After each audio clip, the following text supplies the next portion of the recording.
So eto na mga sangkay ang malaking pasabog ni Pangulong Bongbong Marcos tungkol po sa binubuo niyang independent body na siyang magpapatawag, hahablot sa lahat ng mga kurap, sa lahat ng mga involved sa nakawan sa pera ng taong bayan.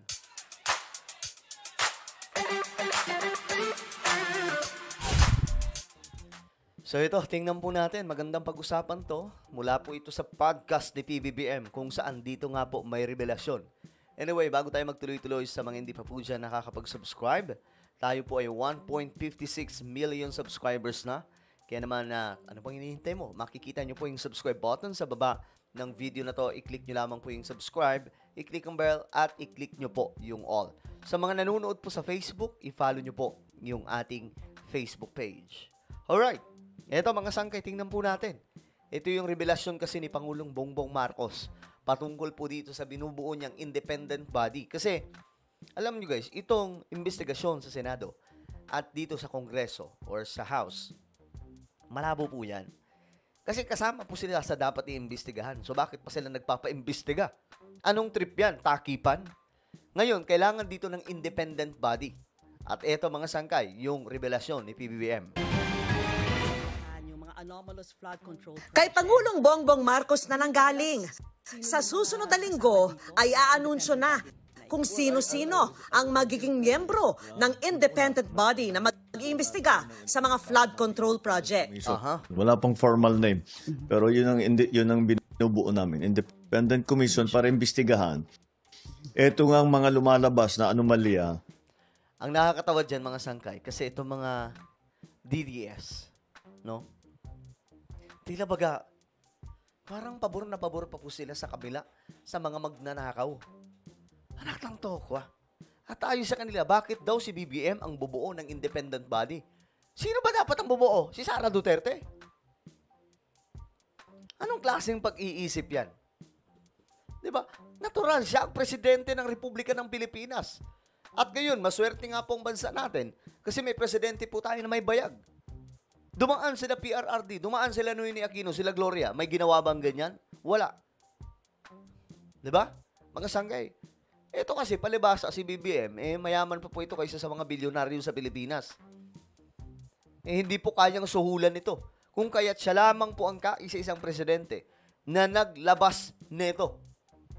Panahon ni PRRD.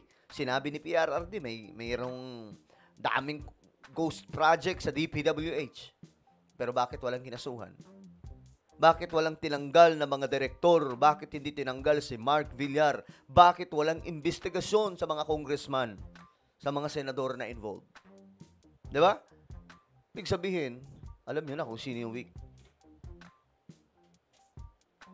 Sa mga flood control project. Yung mga personalities, ayoko namang maunahan ang actual na announcement. Dahil hindi pa solid talaga. Pero malapit na. 3 ang magiging miyembro ng komisyon. At ayon sa Pangulo, sa aking eksklusibong one-on-one interview nung Sabado, wala sa mga ito ang magmumula sa gobyerno. Yun ang maganda. Yan ang sinasabi natin. Walang magmumula dapat sa government. Kasi nga po, alam po ninyo, kapag halimbawa galing sa gobyerno, magtatakipan lang yan. Kasi nga ang problema, nasa loob ng gobyerno eh. Di ba nga po mga sangge, dati sinasabi rin po yan ni dating Pangulong Rodrigo Duterte, ang problema nasa loob ng gobyerno, kalaban ko sarili kong gobyerno. Pero wala po siyang ginawang aksyon para labanan yun. May narinig ba tayo ng investigasyon sa sarili niyang gobyerno? Wala. Si BBM ang gagawa para imbestigahan ang kanyang sariling gobyerno. Saan ka nakakita nun, mga sangkay? Si BBM lamang po ang nakagawa niyan. Alam nyo, mga sangkay, kapag ka napakulong ni BBM itong mga siraulo, mga magnanakaw, baka ma-extend pa ang termino na ito, mga sangkay. Paano sila maiba po sa mga existing agency like COA, Ombudsman? They're completely separate from government. But how powerful will they be? We will give them all the powers that are necessary for them to come to a conclusion, to come to some findings. Para meron naman, alam natin kung ano yung nangyari. At hindi man ibinunyag sa ngayon kung sino-sino ang mga ito, nagbigay ng mga clue ang Pangulo. Ito. Kailangan daw na mayroong abogado Yun. o isang justice. Kailangan din daw ng investigador at forensic accountant. Yun. How powerful will this body be? Will they be able to even investigate the congresspeople? Yun. They Senate, will have the will have subpoena authority powers. to investigate anything and anyone. Otherwise, then what will have the sasabihin, may sacred cow na naman o may pinoproteksyonan dahil kasama sa politika. Ayun. Pagka nangyari yun, wala rin kabuluhan yung kanilang investigasyon. Correct. Sabi pa ng Pangulo, maaring hinga ng tulong ng komisyon ang lahat ng ahensya ng gobyerno, halimbawa sa NBI para sa investigasyon o kaya sa COA para sa impormasyon. Wala raw sasantuhin kahit pa kaalyado Yun. o kaanak. I said, we're Nako. Kahit kaalyado, kahit kaanak, hindi sasantuhin. Yun ang inihintay po natin na may presidenteng tatayong ganito. Dahil para po sa inyong kaalaman, dati, kapag tropa ka, kapag kakampi ka, ligtas ka, protektado ka. Eh dito kay BBM, kahit kakampi ka, yayariin ka dito. 'Di ba mga sangkay? Yari ka dito.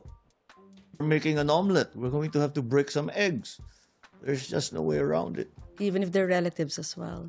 Kahit kakampi, kahit kapamilya. Well, who's more important? Your friend? Your political supporter? Or every single ordinary Filipino citizen? Who's more important? Grabe yung puso ni BBM dito. Pambihira, ang tindi nito. Alam niyo, ang kalaban ni BBM dito, sindikato sa loob ng gobyerno eh. Ganyan po kalala. At kung tutuusin, makapangyarihan po sila. Kaya nilang isabutahe yung ating Pangulo. At ngayon nga mga sangkay, malamang pinagpaplanuhan na ang ating presidente. Pinagpaplanuhan, pero ang tanong dyan, kakayanin kaya nila ang isang Marcos? To me, it's the Filipino citizen. Nobody is more important than Filipinos. Nobody, not one person is more important. Not me, not anybody is more important. Pero sabi rin ng Pangulo, rekomendatory lamang ang kapangyarihan ng komisyon. Pagkatapos daw nilang suriin lahat ng impormasyong nakuha o nabigay sa kanila, magre-rekomenda kung dapat bang kasuhan o hindi ang isang inimbestigahan. Ang kanilang rekomendasyon pwedeng ibigay sa DOJ o kaya sa ombudsman para sa paghahain ng kaso. Sabi ng Pangulo, Yun ang maganda. Kaya dapat si Remulla ang mapunta sa ombudsman. Dahil nga po yun, action man din po yun eh. Kaya nga po galit na galit yung mga DDS dyan eh. Sana mga sangkay. Kasi, ngayon, nainiwala ko, kahit sino ka pang Poncio Pilato na pinakamakapangyarihan sa Pilipinas, mayayari ka talaga. Pangulo, naging malaking tulong ang sumbong sa Pangulo website. Yun, alam nyo, ito yung hindi nagawa ni PRRD. Gumawa ng ganito. Malalaman po natin kung seryoso o hindi. Kasi si BBM, nung sinabi niya na may mga kawatan sa gobyerno, ninakaw ang proyekto ng bayan, gumawa po siya ng website para matingnan po. Madali lang mga sangkay, makita, wala nang kinakailangan na code, wala nang kinakailangan na any link, pindutin lang po yan, lalabas na po doon. Type mo lang kung anong gusto mong hanapin na lugar, lalabas po doon. Na hindi lang daw reklamo sa mga flood control project ang nakuha. Since we created the website, we have 12,000 plus already reports that are coming in. And these reports, hindi lang ito... Hindi lang flood control projects. Hindi lang. May mga paving, mga road widening. Nako po. Maraming dumadating. Of course, we started talking about only flood control. Pero syempre, nagkaroon ng tao ng line of communication sa akin na para makapagreklamo sila, ginagamit talaga nila. Yan ang kinagandahan. Yan ang kinagandahan. Malalaman mo talaga mga sangkay na seryoso si BBM eh. Kasi maliban sa pagsisiwalat, gumawa po mismo siya ng mga tools kung papaano isisiwalat yung mga ghost project. Hindi lamang po siya katulad kay PRRD, siniwalat po niya ng November 2020 may mga ghost projects nga po, pero wala po siyang pinuntahan. Wala rin pong ipinakita sa atin. Sa madaling sabi, naglokohan lang tayo nun. Mga sangkay, wala po, hindi po natin alaman eh. Dapat na natin yun, na aninag man lang kahit anino eh. So wala. Si BBM, pinuntahan mismo mga sangkay, di ba? Binisita mismo. Nakita mismo natin yung mga takot-takot na mga ghost projects.